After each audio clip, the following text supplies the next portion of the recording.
Hello everyone, let's start with chapter number 8 that is motion. तो यहाँ पे हम एमसीक्यूज करने वाले हैं।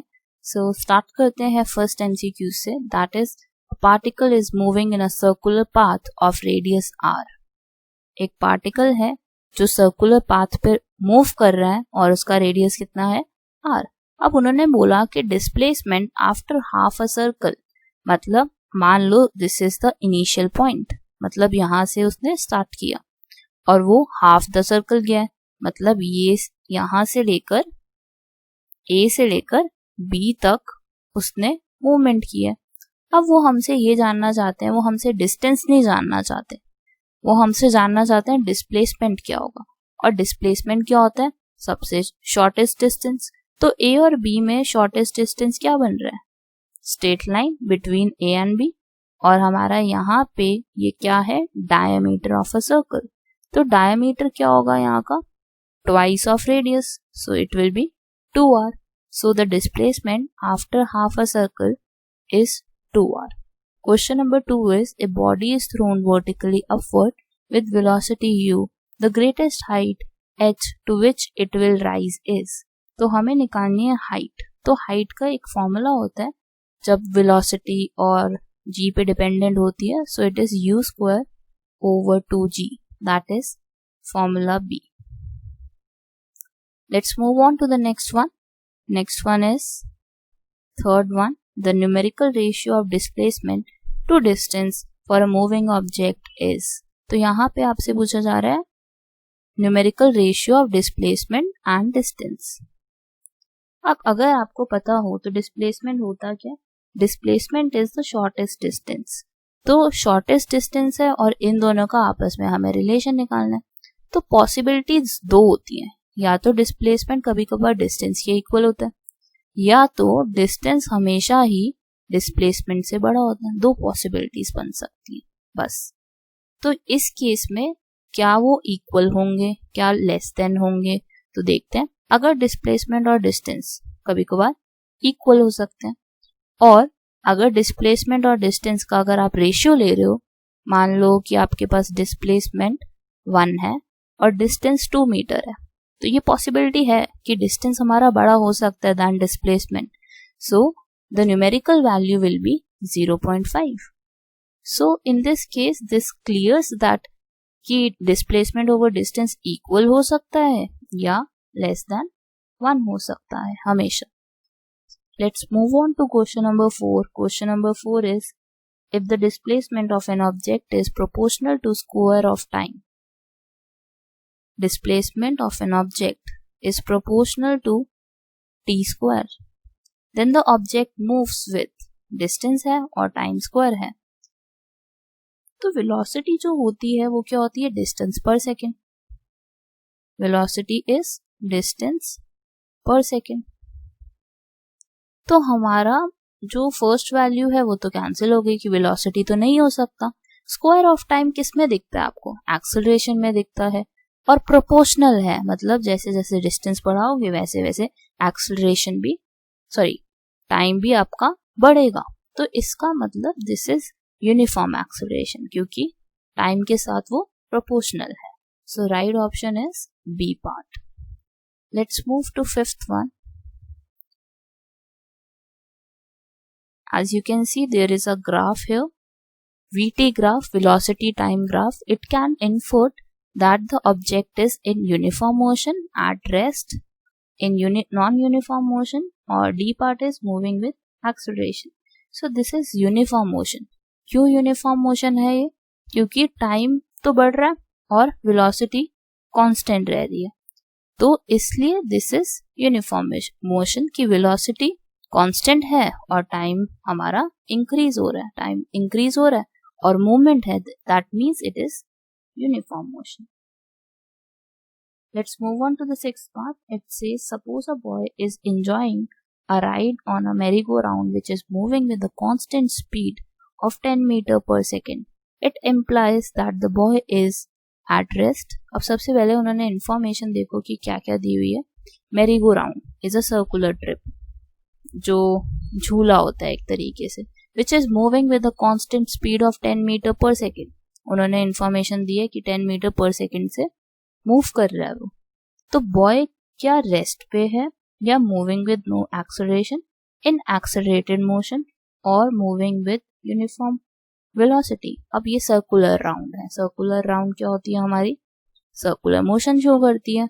तो इसमें से जो राइट ऑप्शन है इट इज एक्सेलरेटेड मोशन, क्योंकि जो सर्कुलर मोशन होता है it comes under the category of accelerated motion. जो ऑब्जेक्ट है it will be in motion, ऐसा नहीं बोल सकते that it is at rest, right. So ये याद रखना कि सर्कुलर मोशन से रिलेटेड जब भी तुम्हें कोई क्वेश्चन आता है it implies that it is accelerated motion. Okay, thank you. So let's move on to 7th one. It says area under a VT graph represents a physical quantity which has the meter square, meter cube, meter per second inverse. Area represents displacement. जो VT graph होता है उसके under जो area होता है it represents displacement. अब displacement की unit क्या होती है, unit is metre, that means right option is B part. Let's move on to question number 8. So it says 4 cars A, B, C and D are moving on a leveled road. Their distance versus time graphs are shown in figure 8.2. So choose the correct statement. So इसमें जो graph है वो I have to figure it out first, then I will come back on to this question. So just wait for a second. So here is the figure. So there you can see that we have distance on y-axis and on x-axis we have time. तो C, D और A और B का उन्होंने comparison किया हुआ है कि कितने टाइम में कितना डिस्टेंस ट्रैवल किया है। तो यहाँ पे हमें बताना है कि यहाँ पे कौन सा स्टेटमेंट करेक्ट होगा आउट ऑफ दीज 4। तो उन्होंने बोला car A is faster than car D. तो कार जो डी है वो ज्यादा फास्ट है क्योंकि उसने ज्यादा डिस्टेंस कवर किया इन लेस टाइम। यहाँ पे आप देखो कम टाइम में डिस्टेंस ज्यादा ट्रैवल किया है, सो ए तो पॉसिबल नहीं है। बी पे आते हैं, car B is the slowest. तो आपको क्या लगता है कि कार बी सबसे स्लोएस्ट है? So yes, car B is the slowest क्योंकि उसने सबसे ज्यादा टाइम लिया है डिस्टेंस कवर करने में। इतना सा डिस्टेंस कवर करने में उसने सबसे ज्यादा टाइम लिया है। So yes, car B is the slowest. This is the right option. Let's move on to question number 9. So it is which of the following figures represents uniform motion? Uniform motion का मतलब क्या होता है कि distance भी constant है और time भी आपका सेम उस पे चल रहा है। सो दे मस्ट बी प्रोपोर्शनल। अब देखो कि कौन से 4 ऑप्शन में से आपको सही लग रहा है, कौन सा सही लग रहा है। तो I think A is the correct option. Why A is the correct option? क्योंकि बिल्कुल कांस्टेंट स्पीड पे they are moving. Constant speed है उनकी क्योंकि टाइम उतना ही है जितना डिस्टेंस, टाइम उतना ही है जितना डिस्टेंस, बार बार वो कांस्टेंट रह रहा है, स्ट्रेट लाइन आ रही है, that means it is a uniform motion. So let's move on to question number 10. Slope of velocity time graph gives. Velocity time graph से हमें क्या मिलता है? एक्सेलरेशन। हमेशा ध्यान रखो वेलोसिटी टाइम से वी गेट एक्सेलरेशन। अब आता है आपका next question, that is question number 11. In which of the following cases of motions the distance moved and the magnitude of the displacement are equal? The first case is if the car is moving on straight road, if the car is moving in circular path, the pendulum is moving to and fro and the earth is revolving around the sun. So the right option is A. Why A? Because if the car is moving on a straight road, that means the displacement is